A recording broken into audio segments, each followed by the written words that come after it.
Hey, it's Eric, Metal Theologian. Alright, so I've teased this Italian metal feature for kind of a while, especially when I was doing all those French ones, because I love French metal, but if you gave me a choice, I'd probably come down on Italy, you know? So, I've talked about making it and sort of pulled some records out and thought, oh, I need to listen to these again, and kind of had excuses for not doing it. Well, yesterday, Brutus Bathory uploaded a video about Italian metal. So now I kind of feel shamed into doing it. So we're just going to go with what I've got here. Listen to some shit as we go through. You know, anything I don't remember, I'll put it on and we'll just listen to it together and talk about it a little bit maybe, you know. And, yeah, it ought to be fun because there's so much great shit from Italy. I mean, I have these, plus these sitting here. So we'll see how long it takes to get through them, right? Probably gonna be a two-parter, I'm thinking, but we'll see.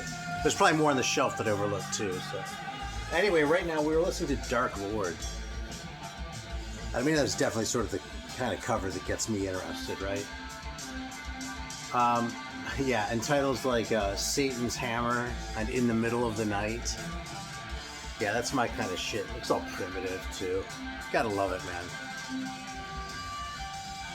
This is really cool. I mean, as you can hear, like a really cool sort of heavy rock record. You know, it's a metal record. But you can kind of hear some of that Italian eccentricity coming through, like the way the singer delivers his lines and that kind of thing.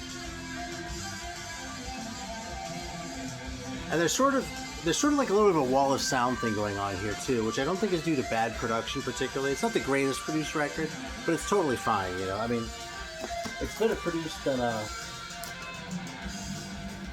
this Killin' record that I just played earlier today. It's a great record, but it really kind of sounds kind of sludgy in the production. This doesn't go that far with it, this Dark Lord record, but it does kind of feel like everything is sort of like right here, sort of in your face to a certain degree. But at the same time, it kind of feels like it's off standing in the corner. Like sort of drawing you in to like pay more attention. So, I don't know, man. That's sort of like contradictions I like in these kinds of records. Alright, so it seems like we should probably start with the biggest Italian bands. It's kind of funny how obscure these are, because to me, there are two contenders for the biggest Italian band. And one of them is these guys, fucking Death SS, who are just so good. And this is their first record, a posthumous compilation. I love this fucking thing, man. The songs are just awesome.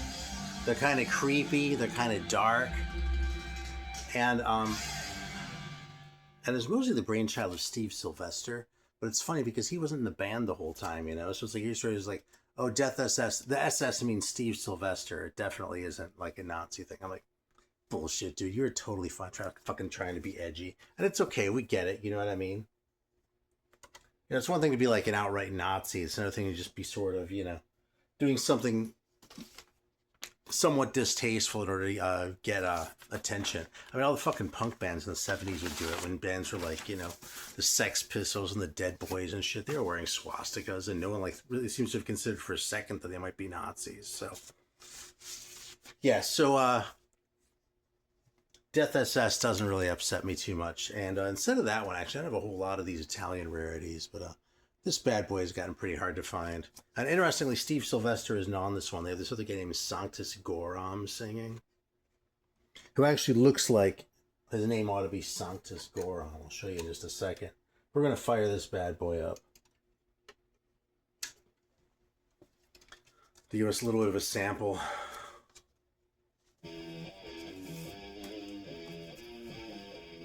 Fucking evil metal indeed, right? These fucking little guys hanging out with him too.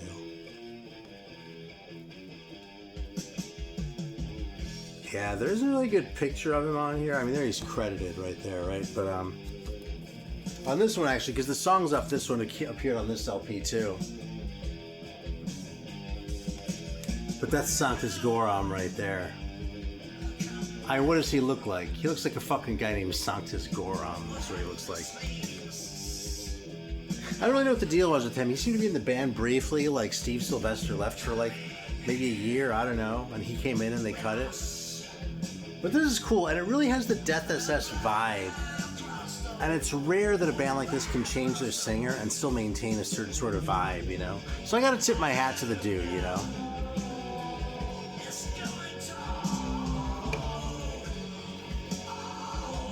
And I've had the chorus from this in my head for like a big chunk of the day, so. Anyway, if you're new to Italian metal, Death SS is really a band you need to hear. I mean, I semi-blind bought this in the early days of eBay. I was like, oh, I want to hear what those guys fucking sound like, you know? I mean, the fucking guy has a guitar shaped like an upside-down cross. I mean, come on. That's some epic shit, right? They definitely have that sort of doomy thing going, which kind of seems to creep into a lot of Italian metal. Love it. But they do it without being like sort of overtly doom, you know what I mean? That's why the next guys I have here don't really do that at all, but there's Bulldozer. I have a reissue of the second one, but there's an original of the first one here, and regardless of the kind of goofy pictures on the back cover, this is a really solid, like, I mean, it's a really Venom-ish record, you know what I mean? Like, if you do, like, you know, early Venom, early Tank, that sort of thing, and, like, you don't mind turning up the speed just a little bit, this kind of falls into that wheelhouse, and it might be a little bit of a, reach to call these guys, like, speed metal or thrash or something like that, but they were definitely on that trajectory, you know what I mean? Fantastic record in any case, man. Fucking Bulldozer, The Day of Wrath. That's funny, the second record is called The Final Separation, so it sounds like it's going to be the last record, but then they made a couple more after that, so what are you going to do? Bulldozer, not a band to snooze on. Like, if you say you know Italian metal at all, I'm going to expect you to know Death SS, and I'm going to expect you to know Bulldozer. Pretty much anything else is negotiable, because a lot of this shit's pretty obscure, but those guys are kind of the big ones, you know?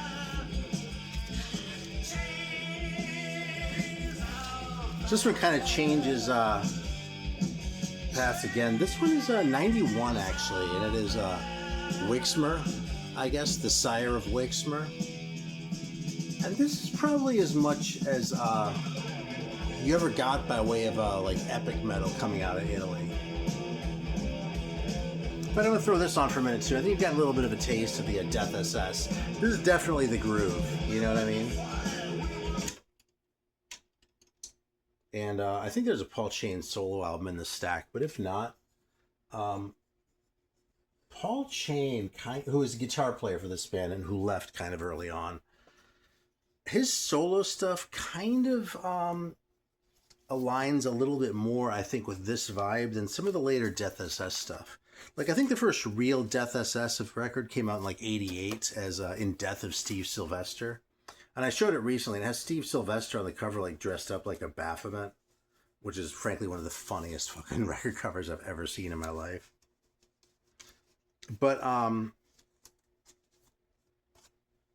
that record definitely sounds like it's made a lot of progress as far as, like, the quality of the production, and a lot of the old songs are redone, and they're good, man. I mean, that record's a banger, okay? I'm not going to sit here and tell you it's not. It's great. And so is Black Mass, the next one after it.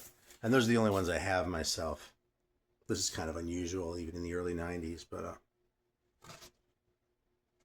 we'll fire this up for a minute. Apparently these are all uncolored vinyl, too, so that's not like a special edition. It's just like if you have an original Wixmer, sire of Wixmer, it's uncolored vinyl. Anyway, what was I saying about Steve Sylvester? Just the records are great, but like the early ones on the record that I showed sound really primitive and really sort of like recorded in a basement, more like recorded in a coffin, you know. And it kind of gets the tip of the hat for that. But even they weren't able to sort of maintain that going forward, even though they continue to make good records, you know.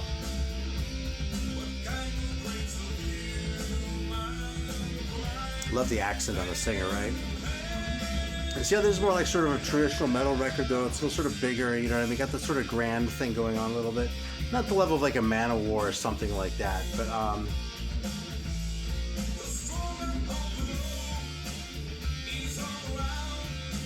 But you sort of get that heroic vibe from it, you know? Awesome record. I think it's kind of funny there's a German castle on the cover. If I'm not mistaken, that's Neuschwanstein, which is in Germany and not Italy. But hey.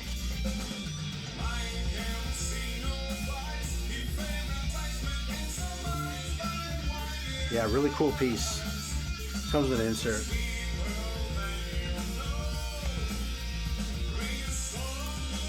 Alright, so this next one here, I've actually shown a couple times recently.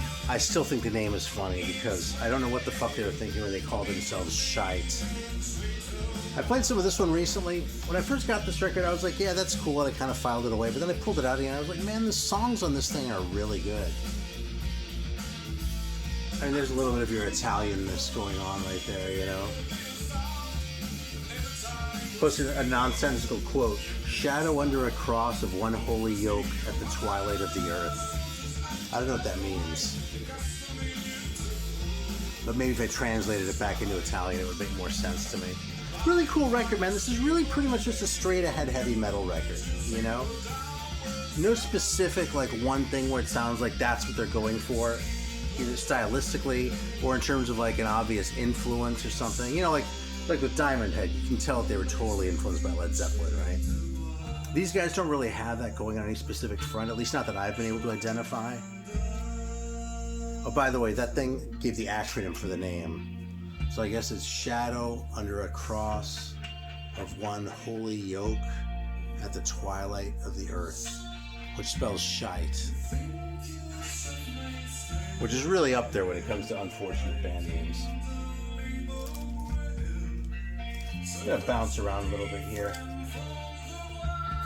This is a really cool record. Super primitive. This is an early one though. This is like 80, 81 by Vanexa. This is actually a Black Widow reissue, but these guys, you know, usually you tend to think of like metal as originating in like the US and the UK and sort of trickling out to the rest of the world and finding its way. And in a lot of cases that holds, you know what I mean? There aren't a lot of great, you know, Romanian bands from the early 80s. You know, it's mostly like later on in the decade. I mean, there's kind of this different factor there too with the whole like Soviet system and that sort of being to collapse before this kind of music could really come out of the closet in some of these countries.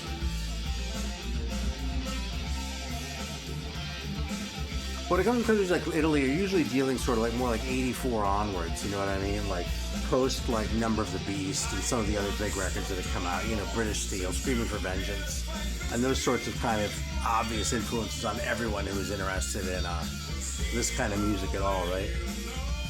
This record really predates that, and it kind of sounds it. It's definitely kind of hard rocky. I wouldn't say that if you like the first Manila Road record, Invasion, that you're going to like this one too, because there is sort of a difference. This isn't as fully realized as Invasion is, you know what I mean? A lot of this still sort of feels like they're finding their way through, and it's interesting to hear them finding their way through, but it doesn't yield sort of a finished product in the way that Manila Road managed to on their first album, which also looked really pretty strongly back to the 70s. But that said, I really enjoy this record, man. I think it's an interesting record. You know, I'm a sucker for just like a big like logo with nothing else on the back too. So yeah, and I don't know what this cover is supposed to be. It looks like sort of a submarine passing an iceberg to me, but I have no idea. Maybe that's supposed to be a sword though too, that Vanexa logo. It's not really clear to me. But whatever, I don't give a shit, man. I don't have to like understand what they're saying with the cover to like the band.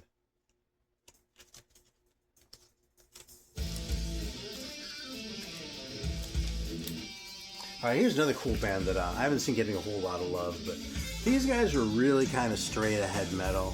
Definitely some Motorhead influence going on, but not like a Motorhead copy band. These guys don't sound like, you know, Vulcan or something like that, but they do have a name that beats pretty much anyone, and that name is Bazooka. Talk about fun band names to say. Bazooka. That's way the fuck up there, right? I'm actually going to throw this on for just a minute. I don't think it's going to take more than a few seconds for you to get the idea, but it's not a work of genius, you know what I mean? It isn't pushing any new boundaries, but it's a really fun record. And not all that difficult to find, too, I don't think. Although, again, I never really see anyone else talking about this, so Maybe they were scared off by that cover, which in fairness does look kind of, you know, punky. I check out that label too, actually. Freemus. I don't know what that's supposed to mean, but that's a cool record. Sort of a personal, maybe not a personal favorite, but a personal record where I feel like it's a lot more underrated than it deserves to be. So I kind of want to champion him anyway. So I'm not going to sit here and say you absolutely need this Bazooka record in your collection.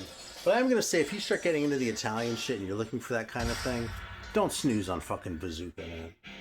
These guys had the balls to sing in Italian too, so.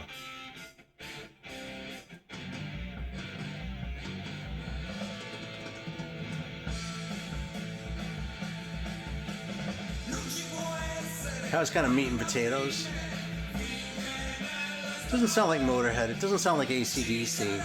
But that's kind of the well they're drawing from, you know what I mean? It's like the riffs or the punch.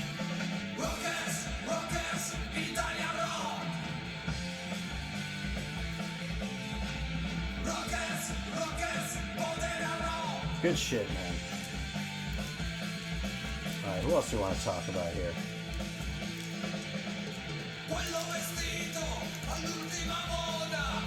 How about this one? This is another one I might have to play a little piece of. What the hell? I just rediscovered this one by accident. And this one is fucking cheap online. No one seems to give a fuck about this record. So this is a band called Brain Damage. As far as I know, this is the only thing they released. It's an EP called Watching the Bleeding Mouth. And apparently they were on tour with Killing Joke, which I would kind of love to have seen. I want to say this is like 1990-ish, which was right around when I did see Killing Joke. So it was probably just on the European leg or something like that, because given what these guys sound like, I think I would have remembered them. Yeah, super primitive back cover. And flimsy enough that I put it in a better one. I think you get the idea about Bazooka. That's pretty much the whole record sounds like. It's a great sound, it's a great vibe. It's not necessarily a record you're going to play over and over. It's not one where when it ends, you're like, let me fire that up again. It's more like, okay, that was a really solid dose, but I'm ready for something a little bit more, something a little bit bigger now, you know what I mean? Or else just, you know, something a little more calm if that's the direction you want to go to after listening to Bazooka. As long as you're listening to Bazooka, you're doing okay. Alright, so let's check out Brain Damage as one word, Brain Damage. It's not brain damage, it's Brain Damage. And this is Watching the Bleeding Mouth. And this is just some weird shit, man. Like, in a way, I think this might represent Italy more than any of the other ones so far.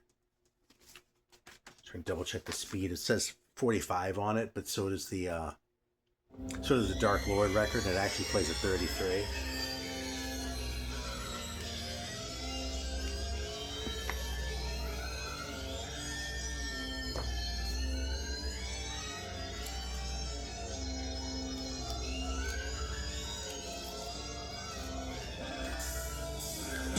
So the next one, I think these are probably pretty well known among us guys on YouTube because Marty hypes this record so much and other people hype it so much. I still don't have my head completely around this record. This is the Dark Quarterer record. The second one's called The Etruscan Prophecy. There's a little more cleaned up and a little more sort of commercial, but I kind of like that one a little bit better than this one. But this record is considered like an absolute gem by several people I know who I generally think of as having good taste. So this is one of those that comes out every so often, and I'm like, each time I kind of appreciate it a little bit more, you know? It's definitely like epic metal as far as like what it strives to do. I don't think the singer is up to the task at all. Like, he's really kind of weak. And I don't think the songs are all there. But I swear to God, man, this is going to be one of these records. Keep watching the channel and, like, whether it's in a year or in 10 years, I'm going to pull this out someday and go, oh my God, I fucking cracked the fucking nut on Dark Quarter. This record is great, you know what I mean? It's definitely a record worth keeping around for its eccentricity. Because it just, like, it goes for the epic thing, but it does it in just this really unorthodox sort of way, you know what I mean? The way the songs are constructed in that. Sort of working around the singer's limitations and that. It's just it's a unique record, you know, and so I have to give it a lot of credit for that, even if it's not one that I have personally fallen in love with to quite the same degree as other things. Now, meanwhile, you hear what Brain Damage is doing? Like, they're almost doing like the Voivod thing with like the changing riffs and the way it's sort of the jagged composition style.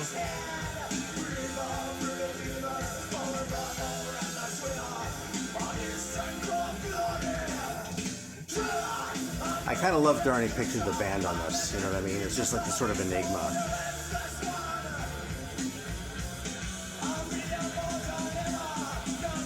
Yeah, and I don't see the year on there, but I want to say this is like 1990-ish.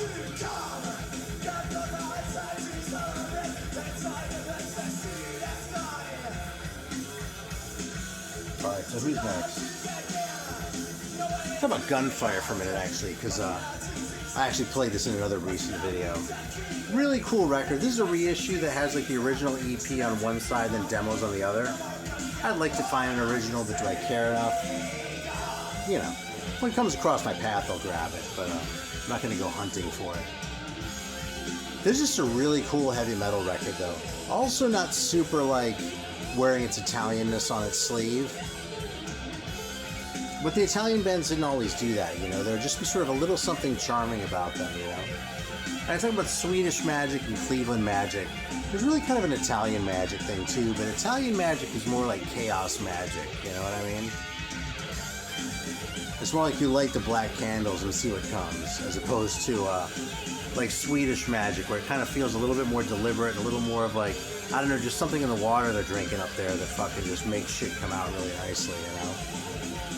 Gunfire's a cool band, doesn't follow the Swedish rules at all, but it's definitely heavy, it's definitely tuneful, like this record has some hooks, and yeah, I like it a lot, man. Gunfire. And they're an easy record to overlook, too, because, I don't know, they just are. They just sort of don't seem to get noticed a whole lot by people who care about this sort of thing, you know?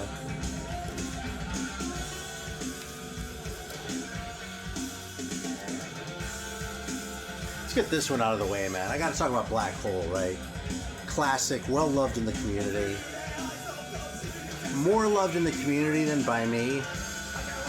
But this is definitely a record that I'm learning to love, you know what I mean? There's a guy named Measles, who's credited with writing Blind Men and Occult Forces. It's a doomy record, but it's a doomy record that doesn't follow anyone else's rules. I mean, obviously it doesn't sound like, you know, a modern doom band, like, you know, a Sun or something like that. But it doesn't sound like Candlemass, it doesn't sound like Pentagram, it doesn't sound like Witchfinder General, it doesn't sound like Mistreater even. They just sort of find their own like brand of doominess and just ride it all the way through, and the result is really kind of glorious. Like, even not being the biggest fan of this record, it's not hard to recognize that there's like really something special about this record. So lots of respect to Black Hole. And it's a record that's probably going to be sitting over here for a while because I keep playing it and being like, I'm making it to the next level of getting it, you know what I mean? I'm noticing that I'm saying that a lot. And I actually, that's something about Italian metal that I really appreciate, you know, is that a lot of times you put on a record like this, and it'll just seem kind of inscrutable at first. You know what I mean? It sort of takes a little, it's like the records that challenge you a little bit, you know, because they sort of broaden what you think of as what's possible in heavy metal, you know?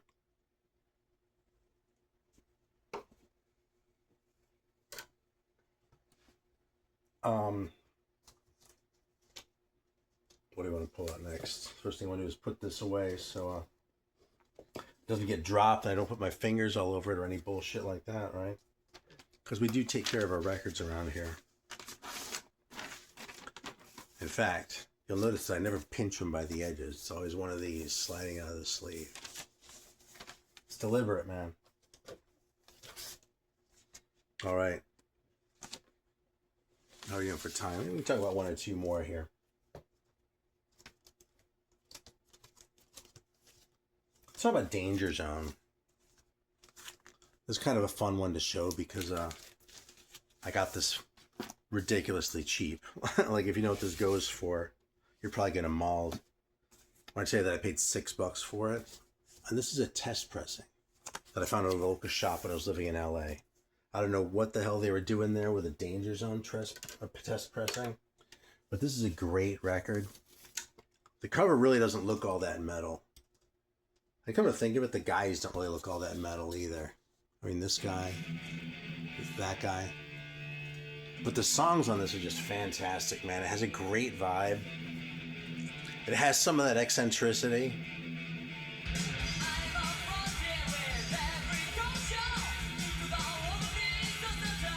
It's the kind of singing you're going to hear in an Italian band, you know? But like, in spite of this weird packaging, it's an unapologetically metal record, you know?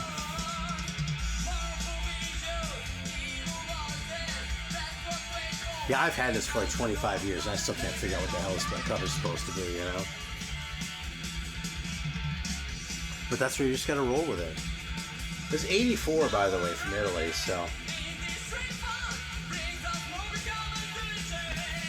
Very cool record, man.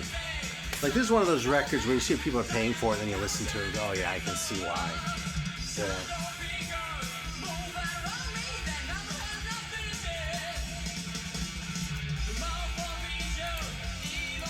Hey, got something? There we go. Here's another one that's one of the harder ones to get. This is the Berserks record. What a great cover, right? It's a little dark. It's a little hard to see. Like, I'm sitting here with this in my hand, not through the camera, and it's still kind of hard to make out where it says the band name there. But it is half-speed mastered. I can read that just fine. This is a very hard rocky record. You know, it looks like they're all in with the metal on that cover, but it's a little bit misleading because this one really owes a lot to the sort of hard rock that came before it. And this one's 82, so it's not too much of a shocker, you know what I mean? Like, the heavy metal sound was still sort of developing. But these guys had a big sound. They were kind of muddy a little bit in a way.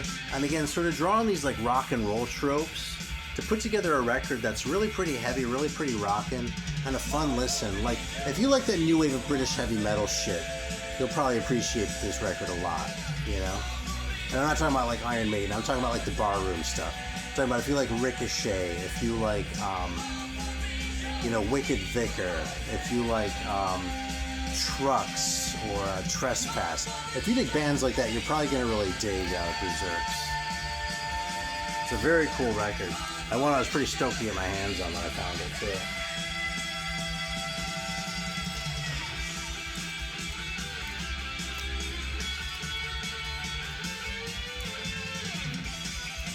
Yeah, let's sort of close it out with Rod Sacred for a minute here. This is another one I'll put on for a minute. Because this one's another great example of, like, the band just kind of doing certain things wrong, but it just sounds right the way they present it.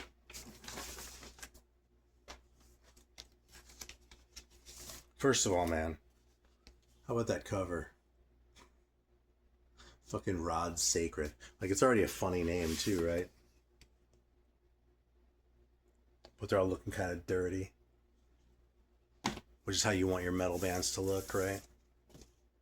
Let's fire this up for a little bit. It's on Metal News.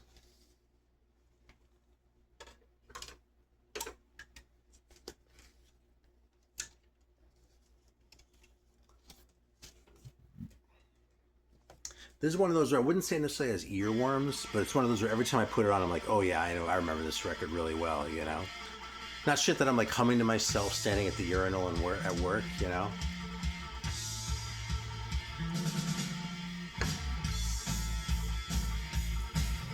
You had that clunky sort of.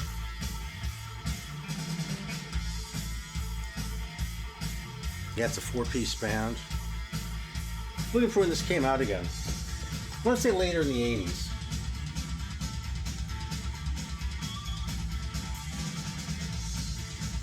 Yeah, I can't tell if it's on there while it's spinning.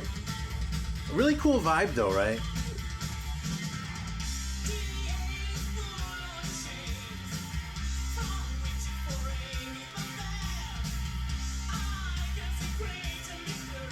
That's a great example, for me at least, where it sort of chugs, but then is tuneful too. Because you can sort of hear between the opening riff and the verse.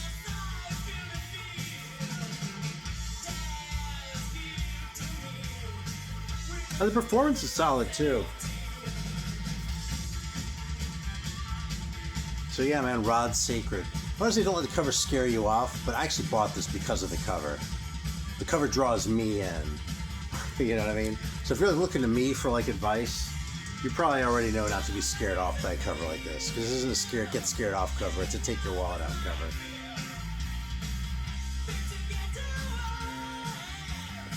Yeah, really cool shit. Alright, well, it's been about a half hour, and I could go on for a while on this shit, so I think there's gonna be a part 2 before too long. There's a bunch more shit here. Fuck, I have a couple things coming in the mail right now too. So we've gone from like the early like important ones like Vanexa through like the big breakout acts to the degree they existed with Death SS and Bulldozer, and then forward to like just sort of like weird shit living off on its own little island like Rod Sacred. So that's a little bit of a cross section of what you can expect from Italy. But yeah, Italian metal is fucking great, man. I will buy, I've said this about Texas too, but I will generally buy a record just because it's from Italy. So what's really interesting to me too is coming after Italian prog from the 70s. I spent a lot of time listening to that shit too, bands like Dede Lind and Museo Rosenbach, and I really like Iteo Remi and Jet and Il Rovescio della Medaglia. And like those were all like these just super grandiose bands, like taking like the shit the English were doing and like turning it up 5 more notches, just like you can tell that it's the same country where like Verdi came from, you know what I mean? And with the metal, it's like there's a trace of that, but they have like legitimately absorbed what was happening with metal elsewhere, so it doesn't like take over it the way it takes over the 70s prog bands, So it's an interesting progression over time, man. Yeah, interesting country, Italy, man. Alright, well, thanks for watching. If you're inclined to watch it, actually, I'm going to be on Metallurgy tonight, so check that out. The topic is going to be records that we wish we liked more, which is a little harder for me to pull records out for than I expected, but we'll see what happens. Thanks for watching in any case. Totally appreciate it. And I'll see you next time.